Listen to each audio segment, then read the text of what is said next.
Hi everyone and welcome to We Love Art. My name is Denise and today we're going to recreate Coco, a painting originally created by me. So we're going to start in the background, and the reason that we start in the background is that we're going to warm up those painting muscles. If you maybe haven't painted for a long time, this is the perfect way to kind of ease in. What we're going to do, we're going to take a big brush, and with this big brush we're going to mix a lot of the background color. Important is that you mix enough of the same color, so you don't need to remix it again and again. So we're gonna make a lot of the same color. I'm gonna take white, I add in some brown,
The next part what we're going to create is the hat. Coco Chanel herself opened a hat shop in 1910, and since then having a hat is an iconic staple in women's wear. So for the hat we're going to have two colors, orange for the top part and the red-brown color, the same as what you've used for the word Coco. Now, of course, if you want to create your iconic own hat, then choose any color what you love. This is gonna be your own iconic fashion statement.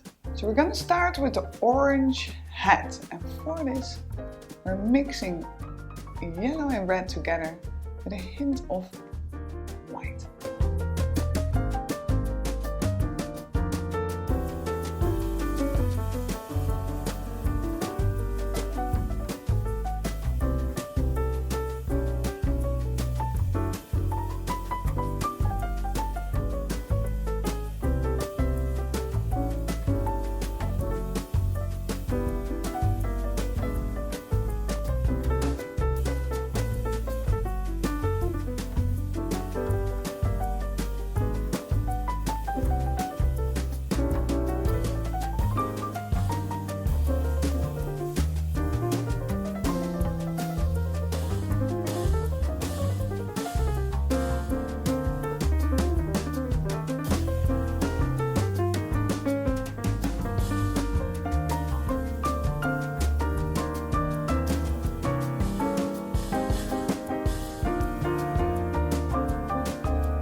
Well done on your beautiful masterpiece, your own version of the one and only Coco Chanel. I hope this painting will go up somewhere nice on the wall for everyone to forever admire. Now, if you enjoyed this video, please give us a thumbs up and don't forget to subscribe below. Thank you so much for watching and I look forward to see you very soon again. Bye!